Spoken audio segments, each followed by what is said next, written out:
ოპოზიციის დევნის საქმეზე როგორი იქნება პოზიცია სახელმწიფო ბრალდების სასამართლოს ხდომის გახსნასთან დაკავშირებით ჩვენ კონკრეტული პასუხი დღეს პროკურორისგან ვერ მივიღეთ, როგორც პროკურორი აცხადებს, მოისმენენ დაცვის მხარის შუამდგომობას და ამის შემდეგ ჩამოაყალიბებენ პოზიციას, თუმცა სახელმწიფო ბრალდების მიერ გაკეთებული განცხადება აჩენს გონიურულ ეჭვს, რომ დიდი პრობლემა პროკურატურისთვის არ იქნება, თუ სასამართლოს ხდომები იქნება დახურული. თუმცა ამასთან ერთად პროკურორი დღეს ჩვენ გვარწმუნებდა, რომ არაფერი დასამალი არ აქვს ქართული ოცნების საგამოძიებო უწყებას და შეუძლიათ მტკიცებულებებით დაასაბუთონ, რომ ბრალდებულები დამნაშავეები არიან.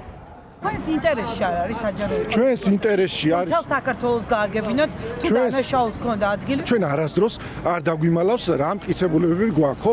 ამაზე ყოველთვის საუბრობდით საჯაროს პროკურატურის მხრიდან არასოდეს არ ყოფილა იმის მოთხოვნა, რომ პროცესი ყოფილიყო დახურული და არანაირად არ ვართ ისე მოწოდებული, რომ ასე ვთქვათ, რამე გავასაიდუმლოთ და რამე მტკიცებულებას გამოკვლევაზე ვთქვათ უარი. მაგრამ უყურეთ, აქ არის მეორე მხარე.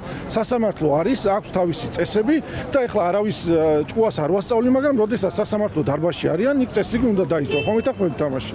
და ეს ჩვენი ბრალია პროკურორების ვიღაცა რო დარბაზში წესრიგს აქვს. დარბაზში არ გინახავთ რომ კონკრეტულ ადამიანს შეხებია და გაუგზავებია ცდომიდან მაგალითად. კი, გაზევებას მინახავს და დახურვაც მინახავს პროცესი როგორ არა კი? აი ამ მიზეზით ესეთი მასშტაბის საქმის როცა თქვენ მარტო დაღიმებას ნუ დაარქვით, მარტო დაღიმებას ნუ დაარქვით, მარტო დაღიმებას ნუ დაარქვით. ის ისეთი ინციდენტი იყო, რომელიც ჩაითვალა სასამართლოში წესრიგის დარღვევად, ხო?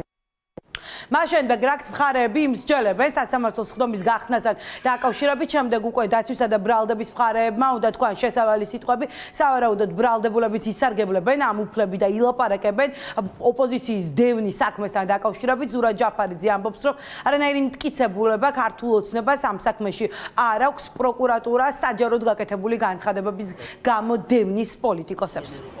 არაფერი წინა პროცესის შემდეგ არ შეცვლილა, ეს მასალები უბრალოდ ესე ტომებად ყრია და ეხლაც ჩაიხედოთ შიგნით ვერ გაარკვევთ რა არის და საერთოდ რატო არის იქ. არ 80%-ზე იფიქრება საერთოდ რატოდეს გაუგებარია და ვის მიემართება ეგეც გაუგებარია.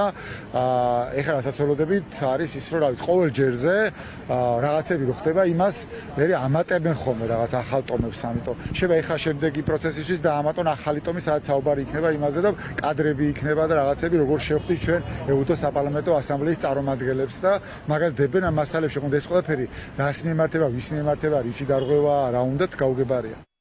პოლიტიკური მოვლენების ეპიცენტრი საქალაქო სასამართლოს 3 საათიდან იქნება, სწორედ 2 საათში არის ჩანიშნული ოპოზიციის დევნის საქმეზე სასამართლო პროცესი. ეს იყო ნანუკა ქაჯაია, სკოლის